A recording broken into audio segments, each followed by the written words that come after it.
wonderful members of the jury. Welcome to yet another episode of The Bench. It's been a very tough week and weekend for all of us, every single Ghanaian in this country, at least most of us in this country, because of the issues that have happened during the week, which we are no stranger to. It's no news what is happening, but there's been developing stories that has come up because of that issue and because of the loss we suffered as a country. So today we are going to explore some of the stories that and the developing stories that have come up because of the issue. Anyways, my name is the leadership, the voice you never knew you needed, and we are right here at Ameyaw Studio. So let's just get right into it. Did you know that now if you are a spiritual person, a pastor, a malam, whatever spiritual person you are, right now there's been a communique from the president and basically the government that says that all spiritual people, when you have a spiritual revelation or a spiritual dream or your whatever it is you believe in, whether God or Allah or the gods or anything it is that you believe in, when that thing have opened your eyes to see that something would happen, something of please let me be very, very, very opened. Let me make it clear to you people, something of national concern. It's not say obeying the family's private family matters. No, they are not interested in that. They are interested in something of national concern. So when your God opens your eye to see something of national concern, for instance, the spiritual leaders that God opened their eye earlier to see that there was going to be a devastating news with the 8 people that crashed. That kind of news is of national concern. So when you see that kind of information or when you see that kind of revelation, what you have to do is that you have to reach out to the government. You have to reach out to the government. Now they have a committee for that. And then you present them your dream or your revelation. Say na nyankopon ya kyerɛ me ɛwɔ me dae mu. Nyankopon ka say ni. Until you bring it before the committee. The committee will now review your revelation or your diet. I feel like I see, guys, I'm so sorry. I do feel like I'm not supposed to laugh because it's a serious issue, but then again, it's actually funny. So they are supposed to sit down and review your dream or your revelation or whatever it is, and then when they see that the revelation you've had, is a revelation that is worth being concerned about, then they will take some actions and some measures to prevent that revelation from happening. Let me just read the top of it for you, right?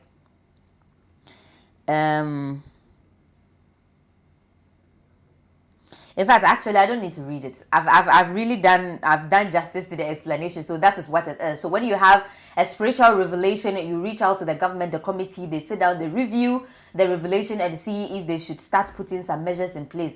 So the 8 people that died, if we had this committee earlier, and then the spiritual people had told them that, God has revealed to us that this tragic situation will happen. Probably what they would have done is they would have cancelled the entire program altogether so that nobody will even travel before they go and die. But that begs the question. The thing is that we know that the ways of God are not the ways of man. And sometimes the way God even reveals his stuff, how will God reveal something and the human beings will sit down and put it under review? I get why I honestly understand why they are trying to do that, but then say onipa so agada a review and then they'll say that okay, no, what God said no is not true, or no, it doesn't make sense, so we won't do it, or this one makes sense, so we'll do it. Ding. Anyways, let me just take like some 5 comments about what people are saying and you guys see. Where your friend Folga 44 say Agrada would love this in her prime. That is true. That is actually true. Emmanuel Jr. says it's about time they take prophecy serious, but there should be some measures to avoid anyone creating fears and also saying false prophecies.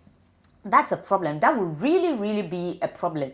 Because what kind of measures can you put in place to prevent people from saying false prophecies? It's just going to be difficult. How do you challenge someone's spiritual prophecy?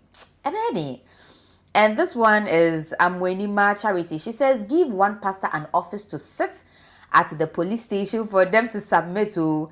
If they come to the presidency, you have to give them transport fees. We also say government of prophecy whilst the road is still not fixed. Hey, most so dear. Felix Naja. Felix said, I think this tragedy has made our leaders to lose focus. This person, Golden Boaz says, concert country, empty-headed leaders. No, I'm not condoning this, so I'm not even reading it at all. This one, K. Amane said, they are playing with our minds, right? Chopper that crashed landed. First, 2020, which was never retired, finally crashed in 2025, and they are relating it to something spiritual. Oh, Ghana, when? When are they going to solve the problem and fix the system? So this person is blaming it on the chopper. The chopper had a problem, or the helicopter had a problem since 2020. And in 2025, they are still using the same chopper and it has caused an accident. And he says they are relating it to spiritual problems. Well, anyways, guys, so that is it for this. You can, check out for more information. But moving on, the police, there's a video of the policeman with a box that is covered by the Ghana flag, and it is said that what is inside the box is the forensic DNA that they took, DNA of the 8 people that they took to South Africa to do a forensic test. So right now we've gotten the results of the test, the forensic test that they took to South Africa to do. We've gotten the results of the test and they are taking it to the IGP, and hopefully sometime within the day they will do probably a press conference or something to announce to us the results. I don't even know what is there to announce, because I should suppose that the reason they went to do that forensic DNA test was to differentiate whose body is who. So like I'm saying, I don't know what they are going to come and tell us, whose body is, maybe, I don't know what they're going to tell us, but I'm sure they'll have a press conference to tell us whatever the DNA results is talking about. But also, even if they have been able to separate the bodies from each other because of the DNA test and all that, 2 of the people have been buried. We know that for the Muslims, their burial is done immediately, and we had a burial service for 2 of them that they've been buried. So I don't know. Now that they've been buried, of course, we all know, it's not news. We all know that probably the coffins were empty, because of course they took the remains to do a DNA test, so the coffins were empty. I don't know if they now differentiate their remains and their ashes, if there's going to be a second burial, or what would they do. But anyways, let's just wait and see what's going to happen. And when the story unfolds, like I said, we'll be here to tell you more about it. Moving on to my next story of the day. This story makes me feel some way, right?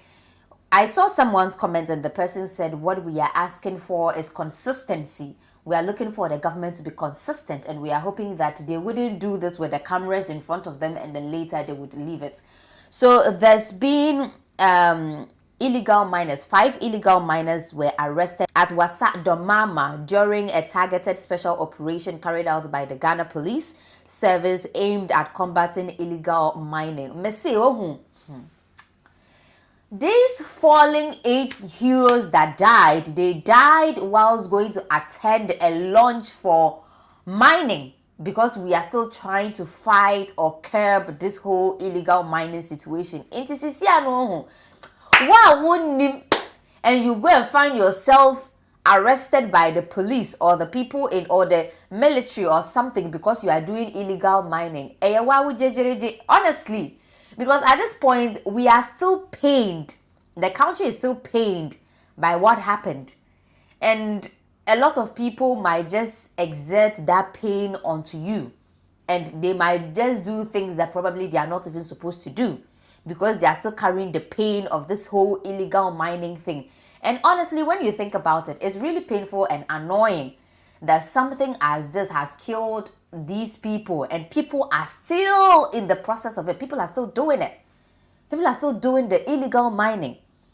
Anyways, this one, I'll not say too much about it. I'll just read a few comments and then we'll see. So they were arrested, and looking at the video, the way they were jumping from their boats or say canoes and jumping into the water so that they don't get caught. It's just say, why wouldn't him say, you know it's a crime. And all these Chinese, so these people, they shouldn't even try them. They should take them straight to prison. I know people will say that it's Michumodi, but then what? We are still here crying about people that we've lost. Their families have not healed. People are still doing the same illegal mining. So you people cannot even wait or stop for 1 month. Let us finish mourning, then you can come back. Debbie, she. People are still mining. Hey! Boy, a country called Ghana. Anyways, thank you guys so much for joining today's episode of The Bench. Of course, my name always remains Her Ladyship. We are right here at Ameyaw Studios. Do take care of yourself. When we have more news that unfold, I will be back here to tell you all about it. Until then, court is adjourned.